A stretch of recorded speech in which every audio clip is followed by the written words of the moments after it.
మధుర స్వరార్చనలు ఈ మధుర స్వరార్చనలు ఈ కమనీయ కవిత్వ సంపదల్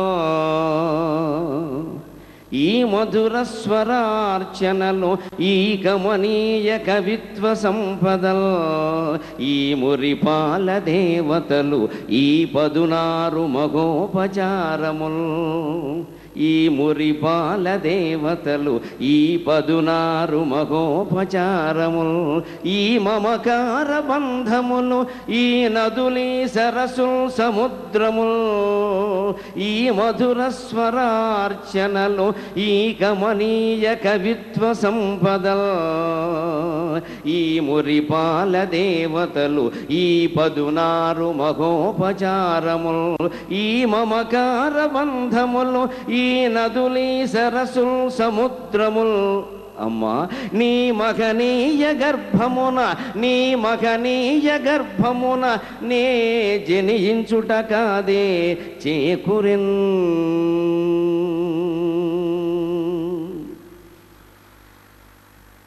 ఇంతవరకు సాగిన నిత్య సంతోషిణి బృందం వారి మధుర స్వరార్చనలు కమనీయ కవిత్వ సంపదలు మురిపాల దేవతలు వారికి సాగించిన షోడశోపచారాలు ఈ మధురామృతాలన్నీ మనం భారతీయులం కావడం వల్ల వినగలుగుతున్నాం, భారతీయులం కావడం వల్ల కనగలుగుతున్నాం. మన దేశానికి దేశమాతకి సమస్త దేవతలకి జయ జయ నినాదాలతో మనం సభా కార్యక్రమాన్ని ప్రారంభించుకుంటూ ఉన్నాం. ఇంతవరకు మీరు శ్రవ్య దృశ్య మాధ్యమాలలో అత్యంత ప్రసిద్ధులై నిరంతరము తమ గానామృత లహరిలో మిమ్మల్ని నిత్యాభిషిక్తుల్ని చేస్తూ ఉన్న నిత్య సంతోషిణి విద్యాభారతి, లావణ్య లత, సునీత బాలాజీ గారుల మధురామృత గానాన్ని విని ఉన్నారు. వారిని ఒక్కసారి వేదిక మీదకి రావలసిందిగా కోరుతూ ఉన్నాను. నేను రోజు చూస్తున్న వారే టీవీలలో అయినప్పటికీ పేరు పేరున ఒక్కొక్కరు మనకి పరిచయం అయితే మన ఆనందం మనది. విద్యాభారతి గారు, సునీత బాలాజీ గారు, నిత్య సంతోషిణి గారు, లావణ్య లత గారు, ఈ నలుగురు విడివిడిగాను కలిసి కూడాను మనకి సగినెల మంచపు జాతరని ప్రత్యక్షం చేశారు. వారికి మా భక్తి టీవీ తరఫున కృతజ్ఞతాపూర్వక అభినందనలు అందజేస్తూ ఇప్పుడు నాట్యానికి తన జీవితాన్ని అంకితం చేసిన నటరాజ రామకృష్ణ గారి శిష్యులు అభినవ సత్యభామ, మధుర లాస్య కళానిధి, కళారత్న మొదలైన బిరుదులతో యావత్ ప్రపంచ వేదికల మీద తెలుగువారి నాట్య సంపదని ప్రదర్శించిన మహనీయ నాట్య కళామూర్తి కళాకృష్ణ గారి బృందం ఆంధ్రనాట్యం కుంభహారతిని ప్రదర్శిస్తారు. కుంభహారతి పుష్పాంజలతో గణేశుణ్ణి కీర్తిస్తూ కళాకృష్ణ గారి శిష్య బృందం ప్రదర్శించే నాట్యాంశాన్ని ఇప్పుడు మనమంతా వీక్షిద్దాం. అతి త్వరలోనే మనకి దర్శనమివ్వబోతున్నటువంటి పీఠాధిపతులను, అనుగ్రహ సంపన్నులను, తపస్వరూపులను మనం దర్శించబోతూ ఉన్నాం. వారి దర్శనానికి ముందుగా మన మనస్సుని కాస్త పునీతం చేసుకోవాలి. అందుకోసం నాట్యం, కవిత్వం, సంగీతం రూపంలో 2-3 కళారూపాలని ఇక్కడ ప్రదర్శించడం జరుగుతూ ఉంది. ఇవన్నీ భక్తజనుల మనస్సుల్ని రంజింపజేస్తాయని ఆశిస్తూ ఇప్పటికే ఆసీనులేమన్నటువంటి తపస్సంపన్నులైన ఋషీశ్వరులు కూడా ఎప్పుడూ తపోమయ ప్రపంచంలో జీవనం చేస్తారు కాబట్టి కాస్త లలిత రాగమయ ప్రపంచంలో ఒక్క పావుగంట సేపు విహరింపవలసిందిగా వారిని కూడా ప్రార్థిస్తూ కళాకృష్ణ బృందం కుంభహారతికి స్వాగతం పలుకుతున్నాం.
దిజ్జం తరిత దిజం తరిత జం తరిత తక దిజ్జం తరిత దిజం తరిత జం తరిత తజ్జం తరిత దిజం తరిత జం తరిత తక దిజ్జం తరిత దిజం తరిత జం తరిత తజ్జం తరితాం తక దిజ్జం తరితై తజ్జం తరిత తక దిజ్జం తరిత కడక జన్ తక దికి తదికిన తక తదికిన తదికిన తదికిన తకిన తక దికి తదికిన తక తదికిన తదికిన తదికిన తకిన తక దికి తదికిన తక తదికిన తదికిన తదికిన తకిన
నేత్రాలను ధగద్ధగితం చేసే నాట్యాన్ని తిలకించాం, మనస్సును చకచకితం చేసే నాట్యాన్ని తిలకించాం. మన భారతీయ ఆధ్యాత్మిక సంప్రదాయంలో ఒక మాట చెబుతారు, మనస్సు ఎక్కడ ఏకాగ్రమైతే అక్కడ ఆత్మసాక్షాత్కారం జరిగినట్టే అని. ఇటువంటి నాట్య కళా సంప్రదాయాలు ప్రదర్శింపబడుతున్నంత కాలం అది అరగంట అయినా 6 గంటలైనా మన మనస్సు వేదిక మీదే ఏకాగ్రమవుతుంది. అందుకని ఈవేళ ఇక్కడ ఈ వేదిక దగ్గర కూర్చున్న మనమందరం అపూర్వ ధ్యాన స్థితిలో ఉన్నట్టు లెక్క. అణువణువందు దోచె సుమకార మనోహర జీవబంధము. భారతీయ నాట్యము అంటే అణువణువందు దోచు సుమకార మనోహర జీవగంధము. కణకణమందు దోచు మమకార మనోహర భావబంధము. కణకణమందు దోచు మమకార మనోహర భావబంధము. జన జననాద సంచలిత చారుపయోధర బృందమందు. జన జననాద సంచలిత చారుపయోధర బృందమందు తోరణములు గట్టెని యువతులను నడిపించిన ఆంధ్రనాట్యముల్. అటువంటి ఆంధ్ర నాట్యాన్ని కుంభహారతి రూపంలో మనకు అందించిన కళాకృష్ణ బృందానికి అంతటికీ, ముఖ్యంగా దర్శకులు కళాకృష్ణ గారికి భక్తి టీవీ తరఫున కృతజ్ఞతాభివందనాలు సమర్పిస్తూ, ఇప్పుడు పుంజాల అలేఖ్య గారు దేశ విదేశాలలో అనేక ప్రదర్శనలు ఇచ్చి మహిషాసుర మర్దని నాట్యంలో ప్రసిద్ధిగాంచిన వారు, అనేక రకాల నాట్య రూపంలో ఉన్నటువంటి నాటకాలలో ద్రౌపది మొదలైన పాత్రల్లో అపూర్వమైన అభినయాన్ని ప్రదర్శించిన వారు, అభినయ తపస్విని డాక్టర్ అలేఖ్య పుంజాల. ప్రముఖ నాట్య గురువైన ఉమా రామారావు గారి వద్ద కూచిపూడి భరతనాట్యాల్లో శిక్షణ పొంది వేలకు పైగా నాట్య ప్రదర్శనలు ఇస్తున్న నాట్య కళాకారిణి. ఈనాటి నృత్య రూపకంలో మహిషాసురుడు లోకకంటకుడై సాధువులను సామాన్యులను బాధకి గురి చేస్తూ ఉంటే జగజ్జనని అయిన పరాంబిక ఆ అసురులతో పోరాడి సంహరించి మహిషాసుర మర్దనిగా భక్తులతో కీర్తింపబడేటువంటి విధానాన్ని పుంజాల అలేఖ్య గారి బృందం నాట్యంలో మనం దర్శిద్దాం. శ్రీమతి అలేఖ్య పుంజాల గారికి, వారి బృందానికి స్వాగతం పలుకుతూ ఉన్నాం.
ఆస్థాఎక్స్ ఆయుర్వేద క్యాప్సూల్ దగ్గు ఊపిరితిత్తుల్లో నెమ్ము 2 గంటల్లో కరిగింపు. ఆస్తమా, అలర్జీ, సైనస్, తుమ్ములు, టీబీ, గురకలపై 3 రోజుల్లో ప్రభావం. అపోలో ఫార్మసీలలో లభ్యం. ఎంతకీ తగ్గని తుమ్ములు, జలుబు, దగ్గు, ఆయాసంతో బాధపడుతుంటే శ్వాసలో స్వేచ్ఛ కోసం శ్వాస అలర్జీ ఆస్తమా సెంటర్, టీటీడీ ప్రక్కన, హిమాయత్ నగర్, హైదరాబాద్. వివరాలకు 9848426879 శ్వాస.com.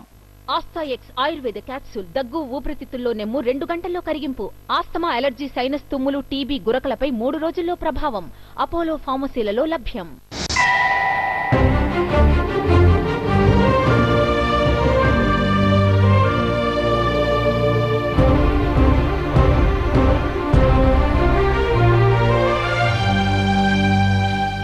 మహిషాసుర మర్దని నాట్యాన్ని శ్రీమతి పుంజాల అలేఖ్య గారి బృందం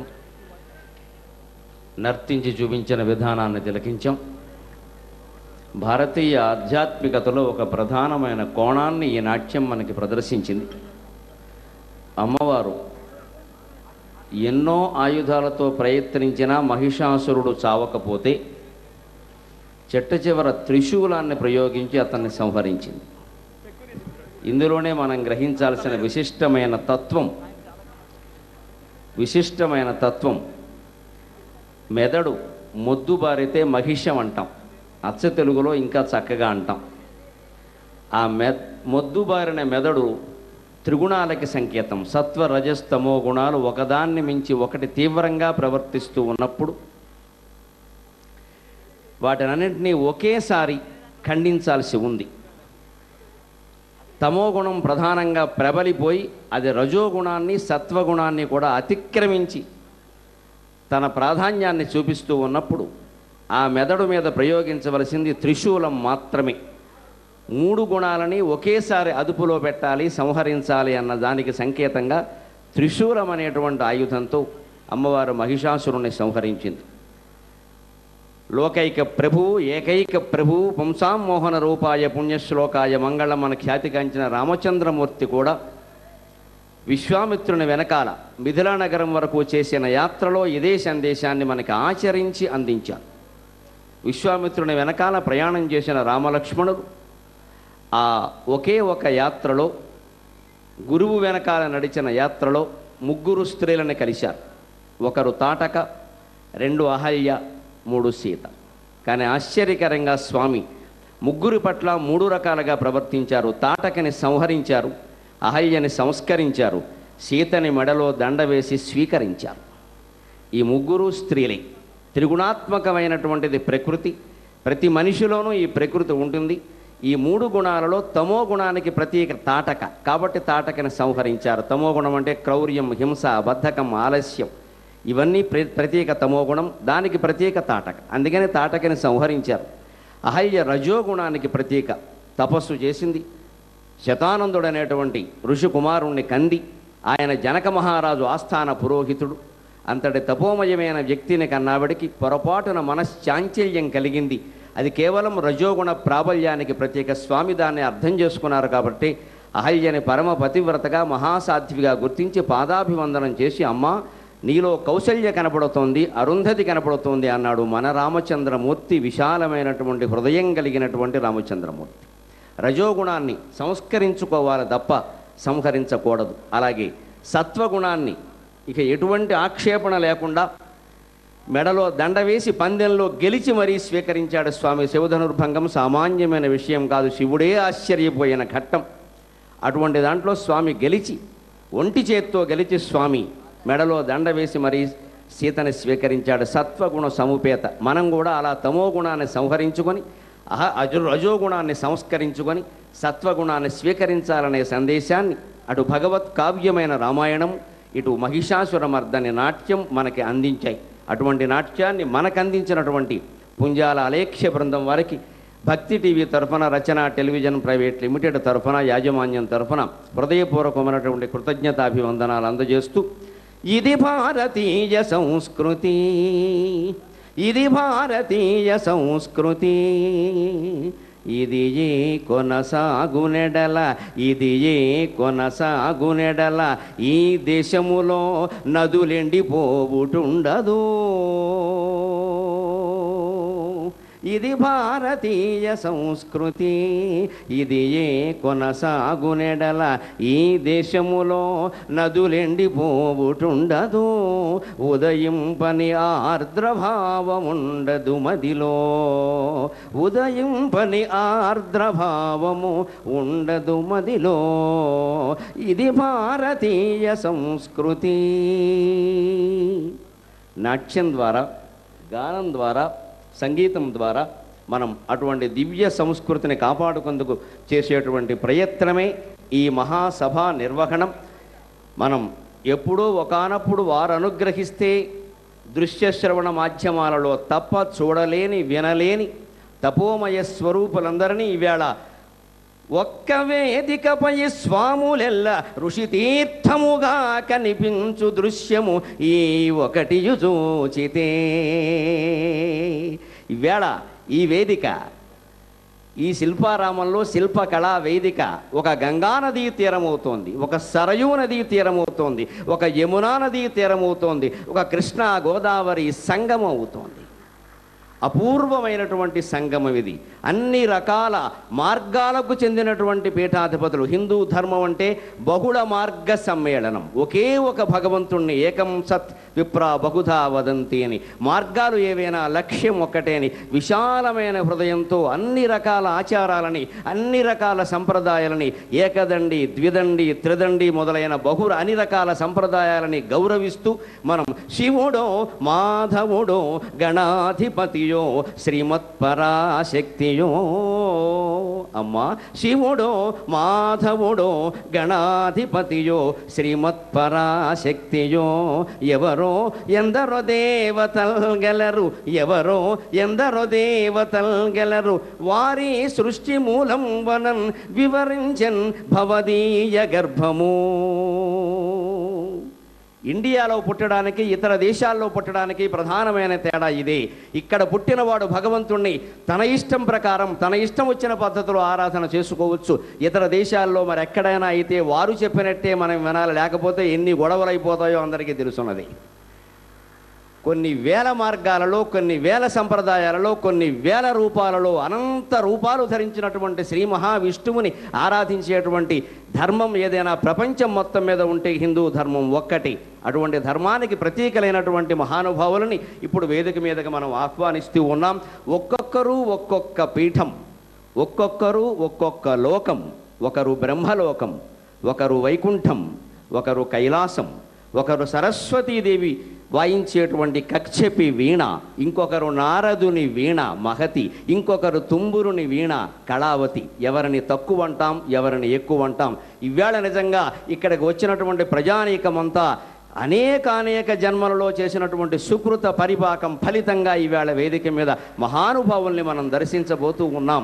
ఏకాదశ ఆధ్యాత్మిక పీఠాలని ఒక్కచోట చూడగలుగుతున్నామంటే శివానందమూర్తి గారి వంటి మహానుభావులని, దైవస్వరూపులని, న్యాయమూర్తులని, ఇంతమందిని హిందూ ధర్మానికి ప్రతినిధుల్ని మనం ఇక్కడ చూడగలుగుతున్నామంటే ఇంత గొప్ప వేదిక మీద, ఎంతోమంది చోటు లేదని తిరిగి వెళ్ళిపోయినటువంటి వేదిక మీద ఇంతమంది సమక్షంలో ఎక్కడా జన సందోహం తప్పితే మరొక మాట వినపడే అవకాశం కూడా లేదు. ఇసుక రాలకుండా అంటారు, సరిగ్గా ఇక్కడ ఇసుక రాలేటువంటి అవకాశం లేదు. కానీ రాలితే ఒక్క రేణువు కూడా కింద పడదు, అనుమానం లేదు, మొత్తం అన్నీ పైనే ఉంటాయి. ఇక్కడ రాలేదు ఇసుక కాదు, దేవలోకం నుంచి పుష్పవర్షం కురుస్తుంది ఖచ్చితంగా. అటువంటి సభా వేదిక ఇది. ఇంతటి సభా వేదికని మనకు అందించినటువంటి త్యాగమూర్తులు భక్తి టీవీ యాజమాన్యం మాకందరికీ అత్యంత ఆత్మీయులు. మేమేదో యజమానిలా కాకుండా ఎప్పుడు మా పెద్దన్నగారిలా భావిస్తూ ఉంటాం. అటువంటి శ్రీ నరేన్ చౌదరి దంపతులని, మా నరేన్ చౌదరి గారిని, మా రమాదేవి గారిని అత్యంత ఆత్మీయంగా సాదరంగా ఈ వేదిక మీదకి ఆహ్వానిస్తూ ఉన్నాం. అమ్మా మీరు ఇటువంటి అపూర్వమైనటువంటి సమ్మేళనం జ్యోతి ప్రజ్వలనతో ప్రారంభమవుతుంది. అనంతరం వేదస్వస్తి జరుగుతుంది. శ్రీ జనమంచి విశ్వనాథ శర్మ గారిని, జనమంచి సీతారామ శర్మ గారిని, గౌరీభట్ట నాగరాజ శర్మ గారిని, త్రయీ విద్యకు ప్రతీకగా ముగ్గురు వేద పండితులను వేదిక మీదకు రావాల్సిందిగా కోరుతున్నాం. ముందుగా జ్యోతి ప్రజ్వలన త్రిదండి రామానుజ చినజయ్యర్ స్వామిని జ్యోతి ప్రజ్వలన కార్యక్రమానికి నాయకత్వం వహించవలసిందిగా స్వామి మీ అమృత హస్తాలతో జ్యోతి ప్రజ్వలన చేయవలసిందిగా కోరుతూ ఉన్నాం. స్వామి సిద్ధేశ్వరానంద భారతీ స్వామిని, పరిపూర్ణానంద స్వామిని కూడా 3 వేదములకు ప్రతీకలుగా అక్కడ జ్యోతి ప్రజ్వలన దగ్గర జ్యోతి కేంద్రాలుగా ఉండవలసిందిగా కోరుతూ ఉన్నాం. సవినయం.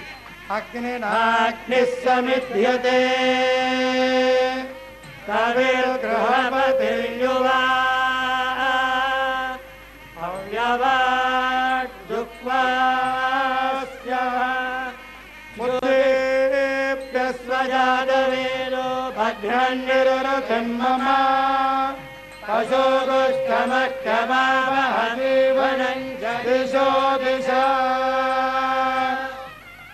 ఇక్కడ దేవతాస్వరూపులైన మహానుభావులతో జ్యోతి ప్రజ్వలన జరుగుతుంది. అక్కడ న్యాయ దేవతామూర్తులతో జ్యోతి ప్రజ్వలన జరుగుతుంది. న్యాయాన్ని కాపాడవలసిన బాధ్యత దేవతలు ఈ న్యాయ దేవతల మీద భుజస్కంధాల మీద పెట్టారు. కాబట్టి శ్రీ జస్టిస్ ఈశ్వరయ్య గారిని, మా జస్టిస్ నరసింహారెడ్డి గారిని అక్కడ జ్యోతి ప్రజ్వలన చేయవలసిందిగా కోరుతూ ఉన్నాం. పుల్లెల శ్రీరామచంద్రుడు గారిని సాహిత్య జ్యోతిగా వారికి సహకరించవలసిందిగా కోరుతూ ఉన్నాం. ఇవ్వండి, ఇటు దేవతా జ్యోతిని అటు న్యాయ దేవతా జ్యోతిని ఈ రెండింటినీ మనం చిరకాలం కాపాడుకోగలిగితే ఆధ్యాత్మికమైనటువంటి భావుకతకు నైతికమైనటువంటి విలువలకు ఎటువంటి భేదము లేకుండా భారతీయ సంస్కృతి హాయిగా 3 పువ్వులు 6 కాయలుగా వెలసిల్లుతుంది.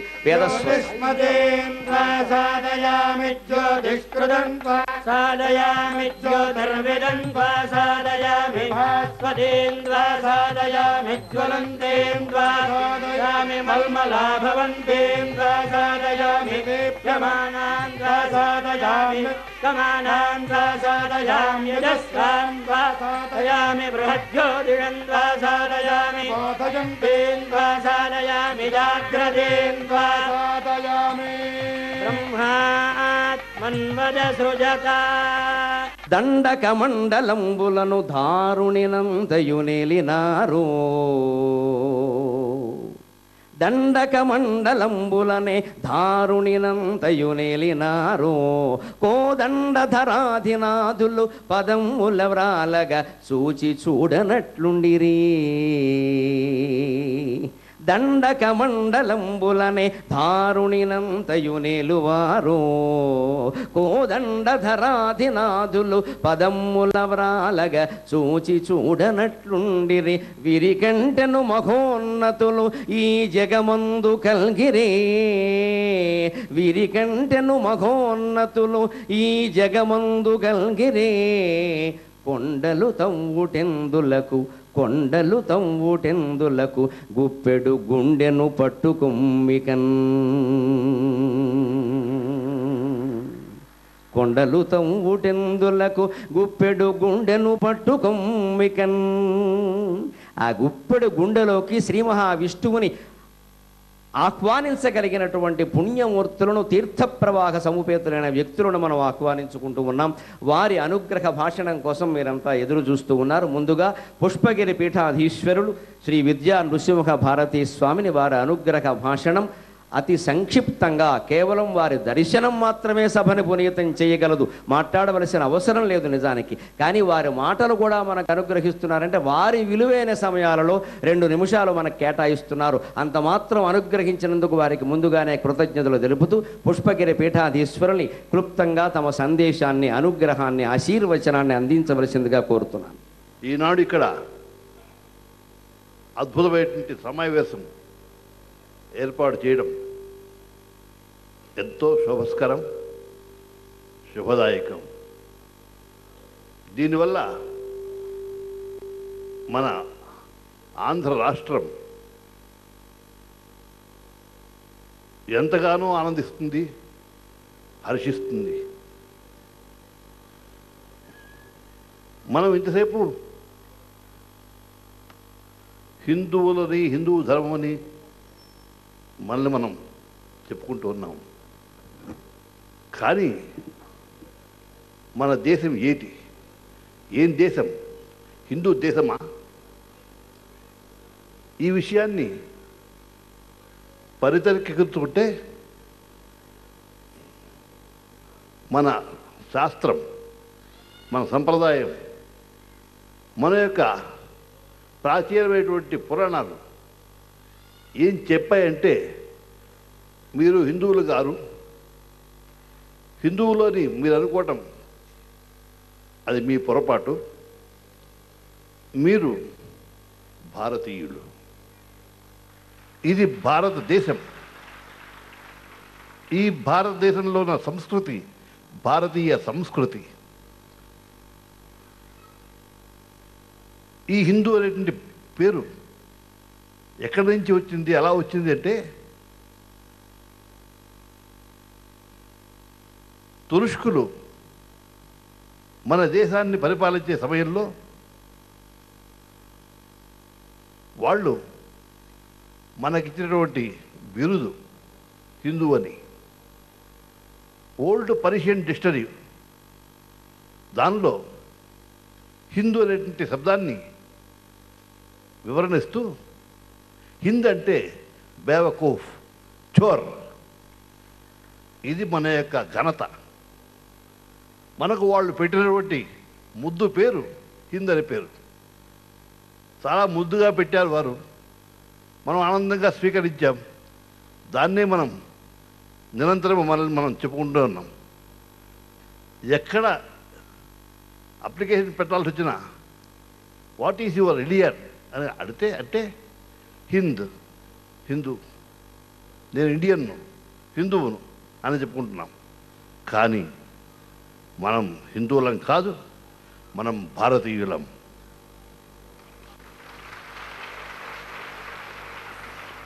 పురాణం అత్రాపి భారతం శ్రేష్టం జంబూద్వీపే మహాముని యతో హి కర్మభూదేశా యతోజ్ఞ భోగభూమయ.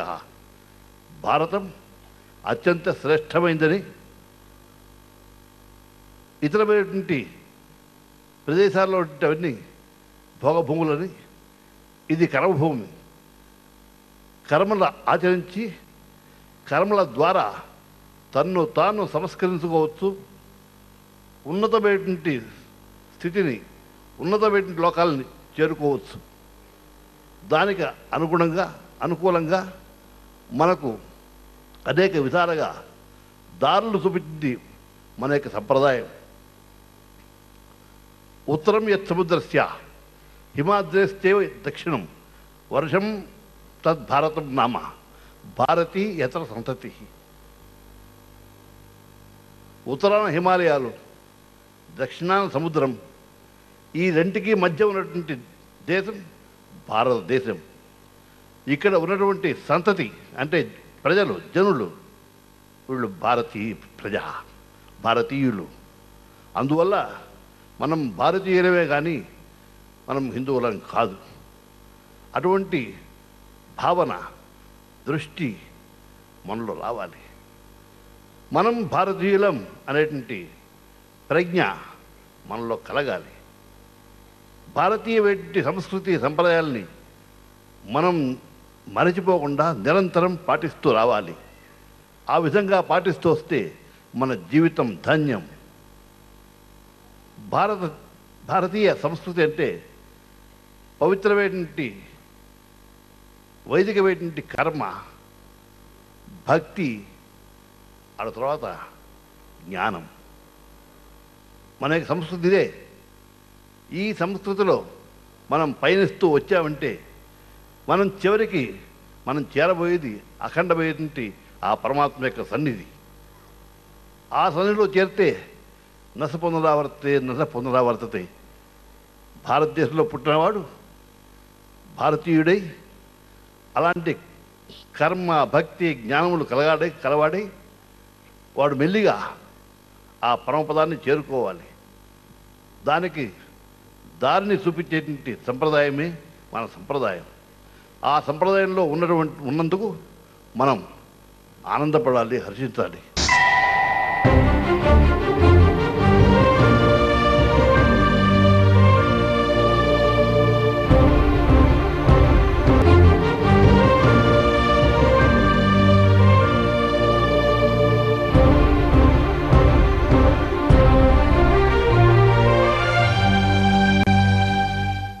భారతీయులుగా ఉందాం, భారతీయ సంస్కృతిని ఆచరిద్దామని అమృతప్రాయమైన సందేశాన్ని మనకు అందించిన పుష్పగిరి పీఠాధిపతి శ్రీ విద్యా నృసింహ భారతి స్వామికి కృతజ్ఞతాపూర్వక వందనాలు సమర్పించుకుంటూ ఇప్పుడు శ్రీ పరిపూర్ణానంద స్వామిని తమ అనుగ్రహ భాషణం అందించవలసిందిగా కోరుతున్నాం. ఆ సింధు పర్యంత యస్య భారత భూమిక పితృభూ పుణ్యభూశ్చైవ సవై హిందూరితి స్మృత. ముమ్మాటికి ఈ దేశం హిందూ దేశమే, అనుమానమేం లేదు. మనమందరం హిందువులమే, అందులో ఏ అనుమానము లేదు. ఎందుకు అనంటే చాలామందిలో ఒక అపోహ, ఎవరో మనకు హిందూ శబ్దం అంటగట్టారని. కానే కాదు. చాలామందిలో ఇంకో అపోహ, సింధు నాగరికత నుంచి వచ్చిందని, సకారానికి హకారంగా తప్పుగా పలికారని. అది కాదు. ఈరోజు మనందరికీ ఊపిరి హిందూ అనే శబ్దమే మనకు ఊపిరి. అది తీసేస్తే మనల్ని మనం చంపుకున్నట్టే. ఎందుకు అనంటే, నేను ఏదైనా ఒక వాడలోకి వెళితే వాడికి ఏమీ తెలీదు. నువ్వెవర్రా అని అంటే హిందూనండి బాబాయా అంటాడు. నేను సనాతనుణ్ణి, నేను పురాతనుణ్ణి, లేకపోతే నేను వైదిక ఇది తెలీదు పాపం. ఒకసారి పరమాచార్యుల వారి దగ్గరికి ఒకరు వెళ్ళి ఈ శబ్దాన్ని ఏదైనా మారిస్తే బాగుంటుందేమో అని అంటే, దీనికి మార్పు చేసే శబ్దం ఏదైనా ఇంకొకటి ఉంటే నాకు కనుక్కొని రా అన్నారు ఆయన. దీన్ని రీప్లేస్ చేయగలిగే ఇంకొక శబ్దం రిక్షాతోలే ప్రతి వ్యక్తిలోనూ జీర్ణించుకుపోయినటువంటి శబ్దం. కాబట్టి హిందూ అనేటువంటి శబ్దానికి అస్మద్ గురువులు దయానంద సరస్వతి స్వామి వారు అద్భుతమైనటువంటి నిర్వచనం ఇచ్చారు.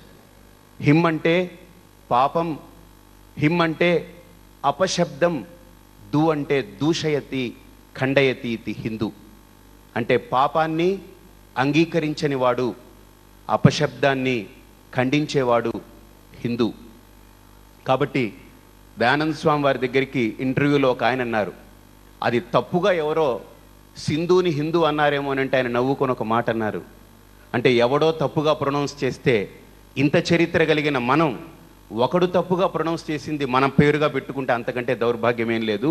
కాబట్టి అది సకారం హకారం కాలేదు, హిందూ శబ్దం హిందూ శబ్దమే అన్నారు. కాబట్టి అంటే నా భావన ఏంటంటే, ఈరోజు వాడవాడల యావత్ ప్రపంచం హిందూ శబ్దంతో వ్యవస్థీకృతమైంది. ఇప్పుడు కొత్తగా మనం వేరే ఇంకొక పేరుతోటి నిర్వచనం ఇవ్వడం కంటే మనకు ఆ పేరుని అన్ని కోణాల్లో నుంచి సంస్కృతానికి అది సరిపడుతుందా లేదా, అది సంస్కృత తుల్యమా కాదా, ఆ ఒక్క భావనతో తీసుకురాగలగాలి. ఇక రెండవది, ఈరోజు హిందువుగా మనందరం కూడా ఒక అంశాన్ని గుర్తించుకోవాల్సినటువంటి ప్రాధాన్యత ఉంది. ఏంటనంటే, మనందరికీ ఒక న్యూనతా భావం, ఏమనుకుంటారో వీళ్ళేమనుకుంటారో వాళ్ళేమనుకుంటారో అని మన ఆచారాల్ని చాలా వరకు వదులుకున్నాం. కొంతమంది ఏంటంటే ఇంట్లో వరకు పాటించి వీధికి వచ్చిన తర్వాత మనకు వద్దులే మామూలుగా ఉండిపోదాం సివిలియన్గా అనుకుంటున్నారు. అలా కాకుండా మన ధర్మాన్ని, మన సంప్రదాయాన్ని, మన ఆచార వ్యవహారాల్ని మనం బాహాటంగా దాన్ని ఆచరిస్తూ ఆదరిస్తూ వస్తే ఇలాంటి భక్తి వేదికలు వాడవాడల దేశం మొత్తం ఒక్కసారిగా పెళ్ళుబికితే భారతదేశంలో ఉండే 125 కోట్ల మంది మళ్ళీ హిందూ శబ్దంతో నినాదం మొదలవుతుంది. నేను ఒకసారి ఒక చర్చా వేదికలో అడిగాను, నేను కొంత డబ్బు ఎవరినైనా పోగు చేసి అడిగి వాటికన్ సిటీకి వెళ్ళి ఒక 300 గజాల స్థలం తీసుకుని ఒక ఆశ్రమం కట్టుకుని అక్కడ శ్రీరామ్ జయరామ్ జై జయరామ్ అని మైకులో అఖండనామ సంకీర్తన చేస్తే ఆ దేశం నాకు అనుమతిస్తుందా? ఇవ్వదు. మక్కాలో, సౌదీ అరేబియాలో మక్కా పక్కన ఒక 300 గజాలు నేను తీసుకుని సుప్రభాతం పెడితే అక్కడ వాళ్ళు ఒప్పుకుంటారా? ఒప్పుకోరు. కానీ మన భారతదేశంలో క్రైస్తవమే కాదు, మహమ్మదీయమే కాదు, బౌద్ధమే కాదు, వీటన్నిటికంటే అతీతంగా విలక్షణంగా నాస్తికానికి జన విజ్ఞాన వేదికలకు కూడా వేదిక చేశాం మనం. అది మన యొక్క గొప్పతనం. అంటే నాస్తికుల్ని కూడా ఒక మతస్థుడిగా మనం గుర్తించాం, ఒక పీట వేయగలిగాం. మనమే ఆ పీట వేయకపోతే, మనమే ఒక ఫెనటిక్గా బిహేవ్ చేస్తే, మనమే ఒక హిపోక్రటిక్గా బిహేవ్ చేసుంటే ఈరోజు భారతదేశంలో ఇన్ని చర్చిలు రావు, ఇన్ని మసీదులు రావు, ఇన్ని బౌద్ధారామాలు రావు, ఇన్ని విజ్ఞాన వేదికలు లేకపోతే నాస్తిక సిద్ధాంతాలు రావు. అంటే ఇంతమంది భారతదేశంలో సురక్షితంగా ఉన్నారు అని అంటే, ఎక్కడ ఏ అరబ్ కంట్రీలో మహమ్మదీయులను అడిగినా భయంతో చచ్చిపోతున్నారు, ఎప్పుడు ఏ రకమైన దాడి జరుగుతుందో ఏమో అని. కానీ భారతదేశంలో మహమ్మదీయులు ఎంతో సురక్షితంగా ఉన్నారు. భారతదేశంలో క్రైస్తవులు ఎంతో హాయిగా స్వేచ్ఛాగాలిని పీల్చుకుంటూ ఉన్నారు. భారతదేశంలో బౌద్ధులు హాయిగా వాళ్ళ ఆరామాల ద్వారా వాళ్ళ విధులు నిర్వహించుకుంటున్నారు. భారతదేశంలో నాస్తికులు స్వేచ్ఛా విహారం, స్వైర విహారం చేసేదానికి మనం అవకాశం చక్కగా ఇచ్చాం. కాబట్టి ఇంతమంది భారతదేశంలో హాయిగా ఉండగలుగుతున్నారు అని అంటే మనం మర్చిపోకూడని అంశం వీటన్నిటికీ ఆలంబనంగా ఉండే ఒక్క హిందూ ధర్మం మాత్రమే. ఈ హిందూ ధర్మం భారతదేశంలో ఉంటేనే భారతదేశంలో ఇంతమందికి ఆధారంగా ఉన్నప్పుడు ఇదే హిందూ ధర్మం విశ్వం మొత్తం వ్యాపిస్తే అన్ని మతాలు హాయిగా ఉంటాయి. కాబట్టి హిందూ మతం కాదు, మనది ధర్మం. కాబట్టి ధర్మో విశ్వస్య జగతః ప్రతిష్ఠ తస్మాద్వై ధర్మం పరమం వదంతి. అంతేకాదు, హిందూ ధర్మం గురించి ఆలోచిస్తున్నప్పుడల్లా రాముడు చాలా అద్భుతంగా గుర్తుకొస్తుంటాడు. రక్షిత స్వస్య ధర్మస్య ధర్మస్య పరిరక్షిత అంటారు ఆయన. అంటే రాముడి యొక్క గొప్ప గుణం ఏంటంటే తన ధర్మాన్ని గుర్తించి దాన్ని ఆచరించడం ఒక అంశమైతే ఇతరుల యొక్క ఆచారాలని కట్టుబాట్లని కూడా గౌరవిస్తాడు. వాళ్ళని వాళ్ళ ఆచారాలని ఆచరించుకునేందుకు వీలుగా వాళ్ళకి అవకాశం కలిగిస్తారు. అది మనకు రాముడు నేర్పినటువంటి గొప్ప అంశం. ఆనాటి రాముడు నుంచి ఈనాటి మనం సమాజంలో అదే విధానాన్ని అవలంబిస్తూ వస్తున్నాం. ఏ రోజు హిందూ ధర్మంలో ఒకరు క్రైస్తవుల్ని విమర్శించడం కానీ, మహమ్మదీయుల్ని విమర్శించడం కానీ, బౌద్ధుల్ని విమర్శించడం కానీ, నాస్తికుల్ని విమర్శించడం కానీ ఎక్కడా చూడలేదు. అదే బాణీని భక్తి టీవీ కూడా చాలా అద్భుతంగా ఆదరిస్తూ వస్తుంది. ఏ రోజు భక్తి టీవీలో ఒక క్రైస్తవుని విమర్శించడమో, మహమ్మదీయుని విమర్శించడమో, బౌద్ధుణ్ణి విమర్శించడమో, నాస్తికుణ్ణి హీనంగా చూడడమో చేయలేదు. అందుకని వాళ్ళందరినీ పెట్టుకోలేదు. చౌదరి గారి యొక్క భావన ఒకటే, ఈ భక్తి టీవీ పూర్తిగా హిందుత్వానికి అంకితమైనటువంటి ఛానల్ ఇది అని ఆయన యొక్క భావాన్ని స్పష్టంగా కుండ బద్దలు కొట్టినట్టు మిగతా ఛానళ్ళు బోల్డ్ ఉన్నాయి, ఆయన చేతిలో మిగతా 3 ఉన్నాయి, అన్ని రకాలకి వాడుకోవచ్చు. కానీ ఒక్క భక్తి మటుకు కలుషితం కాకుండా ఈ హిందూ వ్యవస్థకు ఉపయోగపడాలన్నదే ఆయన యొక్క లక్ష్యం. నేను ఆయనతో మాట్లాడుతున్నప్పుడు ఒక మాట అన్నాడు, ఏ రోజైనా భక్తిలో ఒక క్రైస్తవం లేకపోతే అన్య మతం ఏదైనా వచ్చిందనంటే గుర్తుపెట్టుకోండి స్వామీజీ, ఆ రోజు ఆ భక్తి టీవీ నరేంద్ర చౌదరిది కాదు, అంతే. నాది అయ్యున్నంత వరకు, నేను కాపాడుతున్నంత వరకు, నాది అనుకుంటున్నంత వరకు దాంట్లో హిందుత్వానికి ఒక పెద్దపీట వేస్తాము. కానీ నేను ఆయనలో గుర్తించింది హిందుత్వాన్ని ప్రేమిస్తూ మిగతా వాటిని ద్వేషించట్లేదు ఆయన. అన్నిటికీ దాని గొప్పతనాలు ఉంటాయి. మన హిందుత్వాన్ని చాటి చెప్పేదానికి ఒక ఛానల్ ముందుకు రావాలనేటువంటి తాపత్రయంతో ఆయన యొక్క వేదికను ఎంచుకుని హైదరాబాదులో ఆచార్యత్రయ సంగమం జరిగినప్పుడు కూడా పూర్తిగా దాన్ని విస్తృత ప్రచారం కల్పించి అప్పటి నుండి ఒక స్థానాన్ని కల్పించాలనుకునేటువంటి తదేక లక్ష్యంతో పరిశ్రమించారు. దానికి ఇదిగో ఈ రూపం దాల్చింది ఈ వేదిక. అలాగనే ఈరోజు మనం గుర్తించుకోవాల్సిన అంశం ఏంటంటే, ప్రధానమైన అంశం, మనందరం కూడా అన్నీ ఉండి ఏదో సామెత చెప్పినట్టు ఐదోతనం లేదన్నట్టు మన సంస్కృతిలో మన ధర్మానికి ఆచారులు తక్కువ కాదు, ఆచార వ్యవహారాలు తక్కువ కాదు, సనాతన పరంపర తక్కువ కాదు, వాంగ్మయాలు తక్కువ కావు, క్షేత్రాలు తక్కువ కావు, తీర్థాలు తక్కువ కావు, దేశానికి ఉండేటువంటి చరిత్ర తక్కువ కాదు, కొన్ని లక్షల కోట్ల సంవత్సరాల చరిత్ర ఉంది. ఇన్ని ఉండి మనం ఏదో తెలియనటువంటి ఒక భయానికి లోనవుతున్నాం. ఆ భయం పోవాలి. అందుకే నేను అనుకుంటూ ఉంటాను, ఈ దేశం మన రక్తం కాకూడదు కాలుష్యం, మేలుకో కోలుకో కోరుకో ఈ దేశపు సౌభాగ్యం. మన దేశం మన రక్తం కాకూడదు కాలుష్యం. కాబట్టి ఇది కాకుండా ఉండాలి అనంటే ప్రప్రథమంగా మనం చేయవలసినటువంటి ప్రధానమైన అంశం, ప్రతి హిందువులో నేను హిందువుని అనేటువంటి ఒక భావజాలం స్పష్టంగా బయటపడాలి. వాళ్ళల్లో ఈ భయము, లోపల న్యూనతాభావం పక్కకు పోవాలి. వాళ్ళు పక్కకు తొలగి ఏ హిందువు ఇంకొకళ్ళని విమర్శించడమో, ఇంకొకళ్ళని దుర్దృష్టితో చూడడమో మనకు అక్కర్లేదు. క్రైస్తవులు బాగుండాలి, మహమ్మదీయులు బాగుండాలి, బౌద్ధులు బాగుండాలి, నాస్తికులు బాగుండాలి, అందరూ బాగుండాలి. ఎలా బాగుండాలి? మనల్ని విమర్శించే రీతిలో బాగుండాలని కాదు, మనల్ని వేలెత్తి చూపే రీతిలో బాగుండాలని కాదు. వాళ్ళ ఆచారాల్ని వాళ్ళు ఆచరించుకుంటూ పోతూ ఏ హిందువుని మార్చకుండా ఉండేలా, ఏ హిందుత్వాన్ని పాడు చేయకుండా ఉండే విధంగా వాళ్ళ యొక్క విధానం సాగాలి. అందుకు మా గురువు గారు ఒక ఉపమానం చెప్తూ ఉంటారు, క్లుప్తంగా ఒక్క మాటలో పూర్తి చేస్తాను. ఈరోజు హిందూ ధర్మానికి ముప్పు ఏంటంటే ఈ 2 ఉపమానాల ద్వారా మీరు గుర్తించవచ్చు. ఒకటి బయట నుండి ఎక్స్టర్నల్ థ్రెట్, ఒకటి ఇంటర్నల్ థ్రెట్. అంటే బయట నుండి మనకు ఒక భయం, లోపల నుండి ఒక రకమైనటువంటి భయం, అభద్రత ఏర్పడుతుంది. బయట నుండి ఎలాంటి అభద్రత అనంటే, ఒక అద్భుతమైన ఉపమానం చెప్తుంటారు మా గురువు గారు. నదిలో చేపలన్నీ హాయిగా తిరుగుతూ ఉంటే ఒక ఆయన వెళ్ళి గాలం వేశాడట. పక్క వ్యక్తి అడిగాడట, ఏం చేస్తున్నారనంటే, ఈ చేప నదిలో కొట్టుకుపోతుంది పాపం, దాన్ని బయటికి తీసి కాపాడుతామన్నాడట.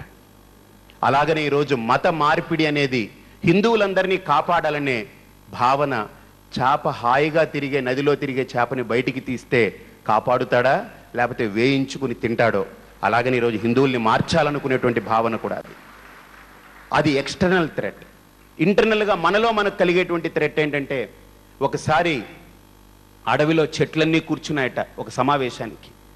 ఈ చెట్లన్నీ నరికేస్తున్నారు, అయ్యో మనల్ని నరుకుపోతున్నారు, ఇంకా వరుస పెట్టి మనల్ని కూడా నరికేస్తారు, ఎలాగా అని చెట్లన్నీ బాధపడుతూ ఉంటే అందులో ఒక ముసలి చెట్టు అనిందట, మనల్ని ఎవడో నరకడం ఏంటి, వాడికి ఏం శక్తి ఉంది, వాడి చేతిలో ఉండే ఆయుధం ఉందే అదే శక్తి అనిందట. వాడి చేతిలో ఏముంది, ఆ గొడ్డలి ఇనపది కాదు, ఇనుపకి కూడా మనిషికి కూడా శక్తి లేదు. మనలో వాడే ఆ ఇనుపుకి ఒక పిడిగా వెళ్ళాడు, వాడిని పట్టుకునే మనల్ని నరుకుతున్నారు. కాబట్టి ఈరోజు మన ధర్మానికి పెద్ద థ్రెట్ ఏంటంటే, మన హిందుత్వంలోనే ఉన్నటువంటి హిందూ ముసుగులో ఉండేటువంటి కుహనా బుద్ధులు కలిగి ఉన్నటువంటి వాళ్ళే మన హిందుత్వానికి పెద్ద థ్రెట్.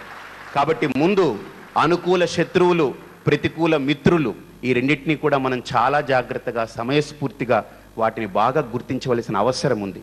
కాబట్టి నిజంగా ఈరోజు మీడియా రంగంలో ఒక విప్లవం 2012 జూలై 1 ఆషాఢ మాసం పూర్ణిమకు 2 రోజులు ముందు ఈరోజు ద్వాదశి ఆదివారం ప్రారంభమైందనంటే అది ఒక భక్తి టీవీ ద్వారా మరో హిందూ విప్లవం ప్రారంభమైంది. కాబట్టి అటువంటి విప్లవం ఏ రకంగా అయితే మనకు శాశ్వతంగా అజరామరంగా ఇది ముందుకు సాగాలనుకుంటున్నామో, మనఃపూర్వకంగా నా తరపు నుండి నేను సొంతంగా ఈ భక్తి టీవీ నరేంద్ర చౌదరి గారి ఉన్నంత వరకు తుది శ్వాస వరకు వారి చేతుల మీదుగానే నడవాలి. ఇంకొక చేయి మారకూడదు, మతం మారకూడదు. అలాగనే వారి తదనంతరం వారి కొడుకు, వారి తదనంతరం వారి కొడుకు, ఇలా ఎలాగైతే మన ధర్మ వ్యవస్థ ఒక పరంపరగా కొనసాగుతూ వచ్చిందో, ఈ భక్తి ఛానల్ కూడా నరేంద్ర చౌదరి పేటెంట్ హక్కుగా అయిపోయి, వాళ్ళ యొక్క ఫ్యామిలీ హక్కు అయిపోయి ఇది శాశ్వతంగా నిలబడాలని నేను మనసా వాచా కర్మణ కోరుకుంటూ మీ అందరి దగ్గర సెలవు తీసుకుంటున్నాను. స్వస్తి. హిందుత్వంలో భారతీయుల్లో ఉండే విశేషం మీరు ఇక్కడ వేదిక మీదే గమనించారు. పూర్తిగా భిన్నమైన అభిప్రాయం చెప్పినా సరే మనం వారికి చప్పట్లు కొట్టాం, వీరికి చప్పట్లు కొట్టాం. ఇందువల్ల హిందూ ధర్మం చిరకాలంగా నిలబడి ఉండగలుగుతోంది. ముందు అవతల అభిప్రాయం ఎంత నచ్చకపోయినా సరే ప్రశాంతంగా కూర్చుని వినగలగాలి ముందు నువ్వు. ఇదే ప్రజాస్వామ్యం, అదే హిందుత్వం, అదే భారతీయ సంస్కృతి. ప్రాణము పోముగాక తమ భావము నొప్పను నేను, ప్రాణము పోముగాక తమ భావము నొప్పను నేను, కాని నా ప్రాణమునిచ్చి అయినా, నా ప్రాణమునిచ్చి అయినా అది వ్యక్తము చేసెడి మీదు హక్కులన్ త్రాణము చేయువాడా. ఇప్పుడు సిద్ధేశ్వరానంద స్వామిని తమ అనుగ్రహ భాషణం అందించవలసిందిగా కోరుతున్నాం. వందే గురు పరంపరాం. పవిత్రమైనటువంటి వ్యాస పూర్ణిమ రానున్న సందర్భంగా ఈనాడు సద్గురువులు, సిద్ధులు, మహనీయులు అయినటువంటి సశరీరులు, అశరీరులు అయినటువంటి దేవతలు ఈ ప్రాంగణంలో ఉన్నారు. సశరీరులు ఇక్కడ ఉంటే అశరీరులు అంతరిక్షం నుండి చూస్తున్నారు ఈ దివ్యమైనటువంటి హిందూ శక్తి ప్రదర్శన. ప్రపంచం శక్తికి లొంగుతుంది, ఒట్టి మాటలకు లొంగదు. ఆ శక్తికి ఇటువంటి కార్యక్రమాలు అద్భుతమైనటువంటి సంకేతాలు. ఇవాళ అందరికీ తెలుసు, కార్యకర్తలు చెప్పినట్లుగా హిందూ ధర్మం యొక్క విశిష్టత, అది పడుతున్నటువంటి ఇబ్బందులు, ఒకవైపు మంచి, ఒకవైపు ఉన్నటువంటి ఇబ్బంది, ఈ రెండింటి సమరస సమ్మేళనాన్ని ఇవాళ సమాజం దర్శిస్తున్నది. ఇప్పుడే నిర్వాహకులు గరికపాటి వారు చెప్పారు, శాంతి ఒట్టి శాంతి వల్ల రాదు, ప్రవచనాల వల్ల చాలదు, శక్తి కావాలి. ఆ మధ్య ఈ సమావేశాన్ని చూస్తుంటే ఒక ఉత్తర హిందూస్థానంలో జరిగిన ఒక సమావేశం గుర్తొచ్చింది. కొద్ది కాలం కింద ఢిల్లీలో 52 మంది పీఠాధిపతులతో సమావేశం జరిగింది. 1000 మంది సన్యాసులు వచ్చారు. అందులో హిందూ ధర్మాన్ని గురించి చెప్తూ హిందూ ధర్మం పడుతున్న ఇబ్బందులు, దాడులు, వైదేశికమైనటువంటి దాడులు, మత మార్పిడులు, వీటన్నింటిని గురించి చర్చ జరిగితే ఉత్తర హిందూస్థాన పీఠాధిపతులు 40-50 మంది మేమంతా అవసరమైతే ఖడ్గాలు ధరిస్తాము, కత్తులు ధరించి రంగస్థలంలోకి దూకుతాము అని అన్నారు. దక్షిణ దేశం నుండి వెళ్ళిన వాళ్ళు ఆ సమావేశంలో ఇద్దరమే ఉన్నాము, నేను పెజావర్ స్వామి. వాళ్ళందరినీ కూడా శాంతపరచవలసి వచ్చింది. అంటే సన్యాసులు కూడా ఖడ్గాన్ని ధరించాలి, శాంత స్వరూపులు, సహన స్వరూపులైనటువంటి సన్యాసులకు కూడా ఈ దేశంలో హిందూ జాతికి, హిందూ మతానికి, హిందూ ధర్మానికి జరుగుతున్నటువంటి కష్టాలను చూసినప్పుడు, బాధలు చూసినప్పుడు, దాడులు చూసినప్పుడు సన్యాసులకే అంత ఆగ్రహావేశం కలిగితే నేను అన్నాను, ఇది ధర్మాగ్రహం, ఇది ధర్మావేశం. ఈ ధర్మావేశం అవసరమే ఇవాళ. అయితే ఇంకా అంత సమయం రాలేదు.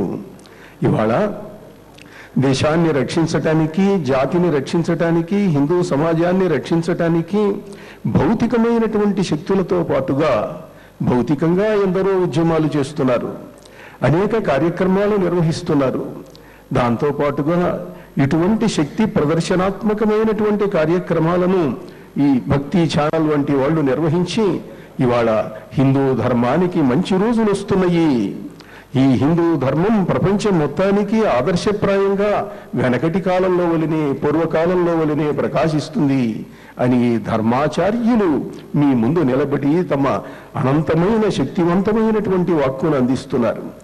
ఈ దేశం ఎప్పుడూ కూడా ధర్మాచార్యులు, వేద పురుషులు, సన్యాసులు, యోగుల వల్ల ప్రేరణ పొందుతూ వచ్చింది.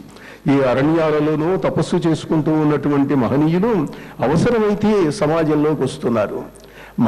ఈ సమాజం ధర్మగ్లాని జరిగినప్పుడు సమాజ రూపుడైన పరమేశ్వరుడు తనను తాను సృష్టించుకుంటాడు. ఒక శివాజీని పంపిస్తాడు, ఒక రాణా ప్రతాపును తీసుకొస్తాడు, ఒక కృష్ణదేవరాయలను సృష్టిస్తాడు. ఈ సమాజం యొక్క లక్షణం అది. హిందూ సమాజం బలహీనమైనది కాదు. తాత్కాలికంగా అప్పుడప్పుడు ఇతరులను ఎదుర్కోలేని స్థితి రావచ్చు, కానీ విజయం మనదే. విజయం ఎప్పుడూ కూడా ఆర్ష ధర్మానికి చెందినటువంటి వాళ్ళది. ఒక విద్యారణ్యుడు ప్రేరేపించి ఈ దక్షిణాపథం అంతా మహమ్మదీయుల చేత ఆక్రాంతమైనప్పుడు గంగాదేవి చెప్పింది, 1000 హిందువుల శిరస్సులు చెట్లకు వేలాడగట్టబడ్డాయి చూడండి అని చెప్పి. ఆ పరిస్థితిలో విద్యారణ్య స్వామి వచ్చి హరిహర బుక్కరాయలను నిమిత్తంగా చేసుకొని హిందూ ధర్మాన్ని వర్ధిల్లజేశాడు. సమర్థ రామదాస స్వామి శివాజీకి ప్రేరణ ఇచ్చాడు. ఎందరో ఎందరో మహితాత్ములైనటువంటి యోగులు, మహాపురుషులు, ధర్మాచార్యులు అవసరమైనప్పుడు సమాజానికి, హిందూ ధర్మానికి ప్రేరణ ఇస్తున్నారు. వాళ్ళ ప్రేరణ అందుకున్నటువంటి వారు తమ క్షాత్ర భౌతిక శక్తి ద్వారా ఈ ధర్మాన్ని కాపాడుతూ ఉన్నారు. ఇవాళ కూడా అత్యంత శక్తివంతమైనటువంటి ఒక ఆర్ష ప్రణాళిక జరుగుతున్నది. సిద్ధాశ్రమంలో, హిమాలయాలలో నేను ఎప్పుడూ చెబుతూ ఉంటాను, ఇవాళ కూడా 100,000 సంవత్సరాల వయస్సున్నటువంటి భౌతిక శరీరాలతో ఉన్నటువంటి మహాయోగులు ఉన్నారు. ఆ మధ్య అమెరికన్ ప్రెసిడెంట్ రూజ్వెల్ట్ అయితే సిద్ధాశ్రమం చేత ప్రభావితుడై సిద్ధాశ్రమాన్ని టిబెట్లో షాంగ్రీలా అని అంటారు. ఆయన తన అమెరికన్ ప్రెసిడెన్షియల్ బిల్డింగ్కు షాంగ్రీలా అని పేరు పెట్టుకొని I'm issuing this orders from షాంగ్రీలా అని రాశాడు ప్రెసిడెంట్ రూజ్వెల్ట్. అటువంటి సిద్ధాశ్రమ మహనీయులు స్వామి నిఖిలేశ్వరానంద, స్వామి సచ్చిదానంద, స్వామి మహాతప మొదలైనటువంటి యోగులు ఎందరో ఉన్నారు. అటువంటి మహాయోగుల యొక్క ప్రభావం, వాళ్ళ ప్రణాళిక ఈ దేశంలో ప్రసరిస్తున్నది. ఒక్క చిన్న మాట చెప్పి ముగింపుకొస్తాను. మన దేశం స్వాతంత్ర్యం సంపాదించింది అని అంటే గాంధీ గారి సత్యాగ్రహాల వల్ల, ఉద్యమాల వల్ల వచ్చింది అని మనందరికీ తెలుసు. కానీ ఈ ప్రేరణ ఇచ్చింది ఎవరు? 16 మంది సిద్ధ పురుషులు, సిద్ధాశ్రమ యోగులు. వాళ్ళు తమ తపస్సును ధారపోసి మానవ శరీరాలలో ప్రవేశించి మహాత్మా గాంధీ వంటి మహనీయునిలో ఒక సిద్ధ పురుషుడు ప్రవేశించాడు.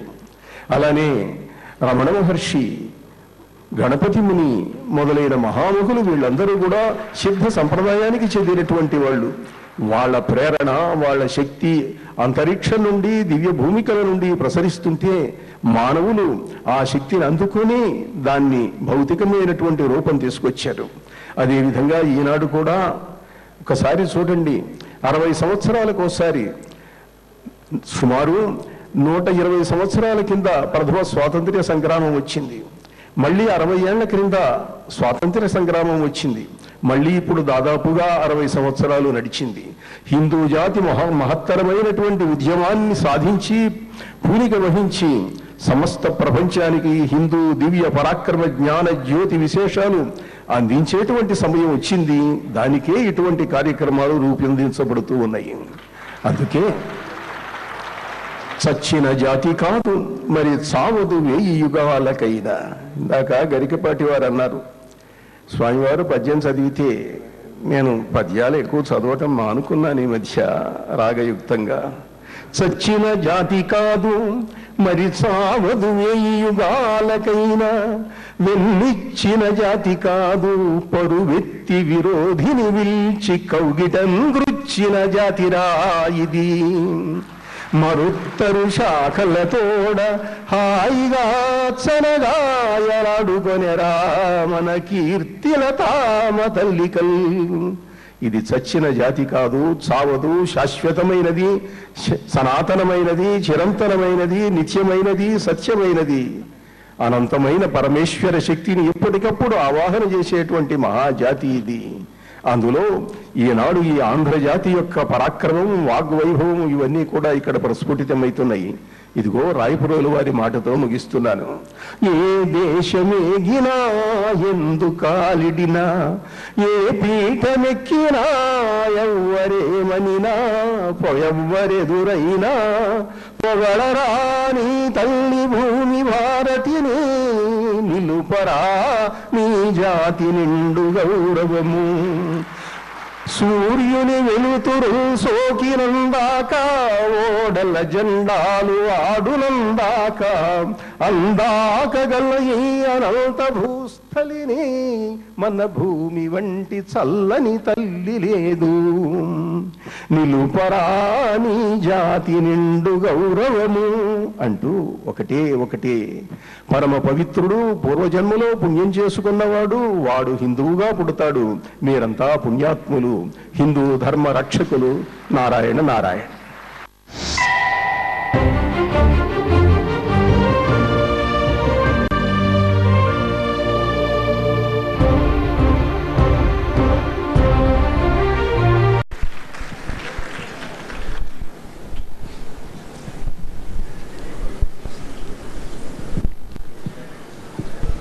ఆపదామపహర్తారం దాతారం సర్వసంపదాం లోకాభిరామం శ్రీరామం భూయో భూయో నమామ్యహం. ప్రియ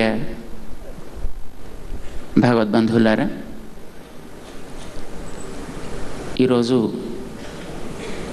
భారతదేశంలో ఉండే వైద్యులందరూ కూడా వైద్యుల దినముగా ఈనాటిని పాటిస్తారు.